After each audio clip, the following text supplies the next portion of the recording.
Welcome back to our Proverbs series, and I'll be reading Proverbs 10 verses 10 through 11. Of course, verse 11 is up there in the picture, and I'll be reading from the ESV version.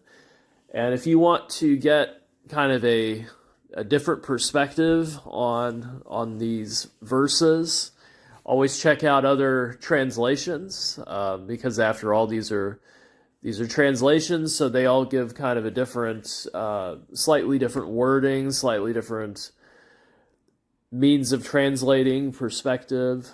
So it's always good to read multiple translations, especially if it's a passage that's really short like this one. So again, I'm going to be reading from the ESV, and this is Proverbs 10, 10 through 11. Whoever winks the eye causes trouble, and a babbling fool will come to ruin. The mouth of the righteous is a fountain of life, but the mouth of the wicked conceals violence. Most of our communication is nonverbal, and that's true today as it was thousands of years ago. Our body language communicates a lot about us. It reveals our intentions, what's really behind what we're saying, if we're using sarcasm. Of course, voice tone and all of those other signals matter as well, so that's kind of also nonverbal, something other than just the words themselves. Of course, the words themselves are important, but again, most communication, I think it's like 90%, something like that, is nonverbal.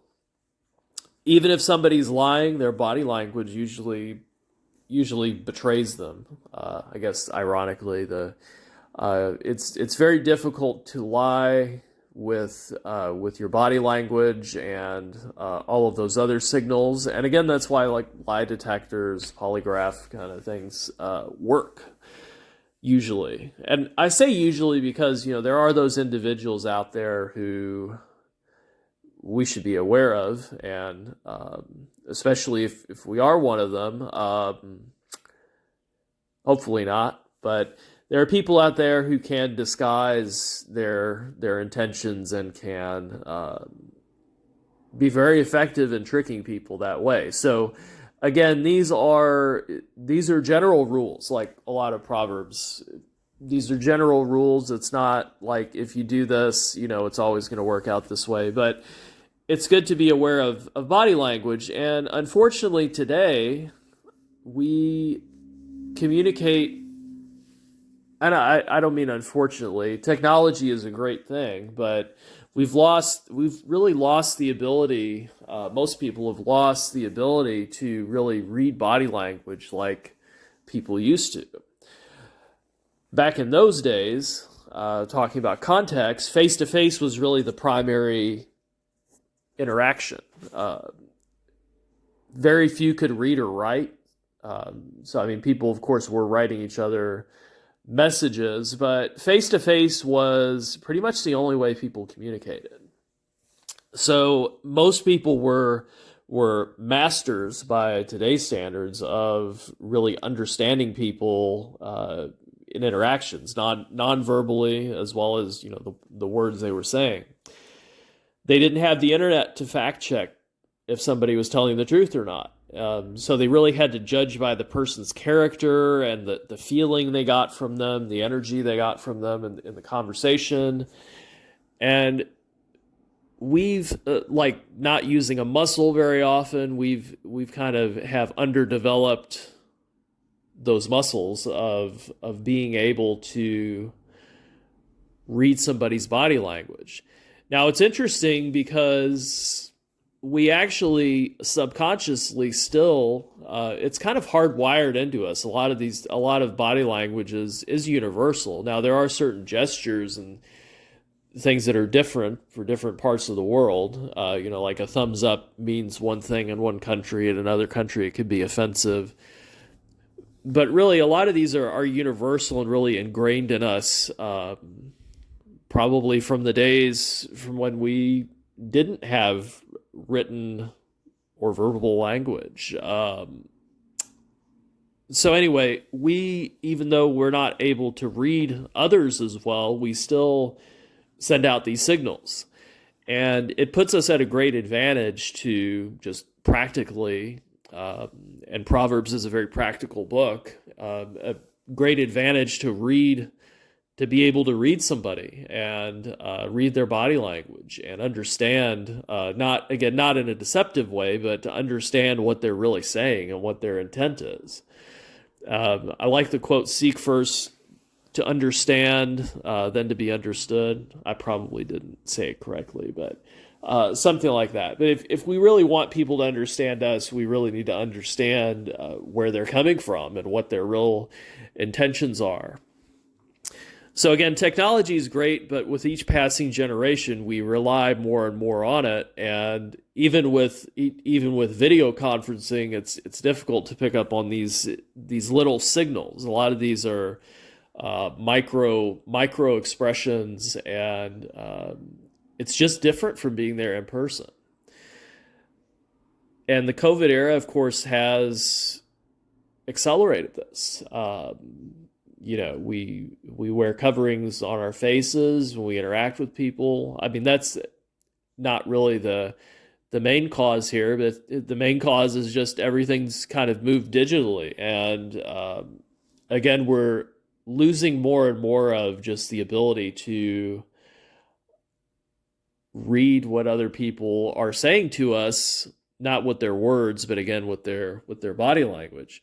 So winking is kind of an obvious one. It kind of shows us that what they're saying. There's like something different behind it. It could be sarcasm, could be malicious, like in this case.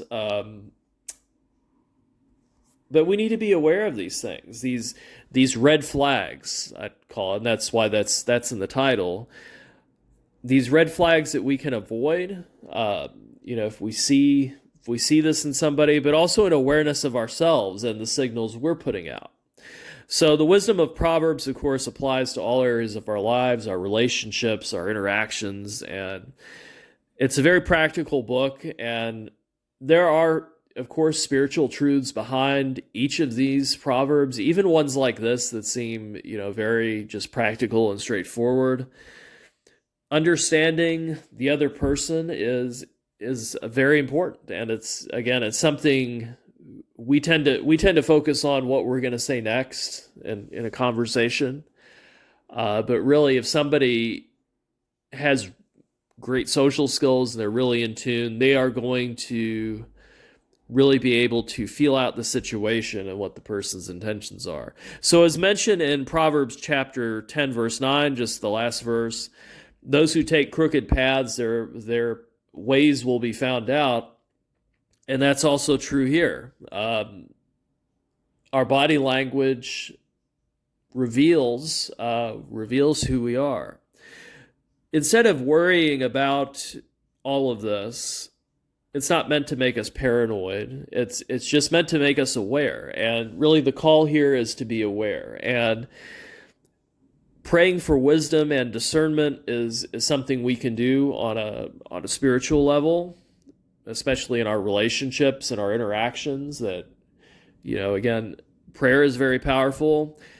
But on a very practical level, we can practice becoming masters of understanding body language and observing others. And again, instead of looking at our own problems and being concerned about ourselves and what we're going to say next, again, this is not an easy thing to do. It takes practice, but to look to others and to see what their needs are and their intentions are. And the irony of this is it actually benefits us much more if we're focused on others than just focused on ourselves. So that's really the invitation here.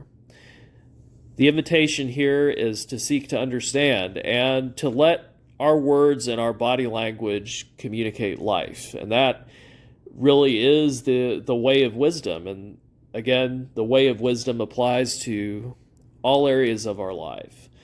So look forward to going on this journey with you, and stay tuned for more.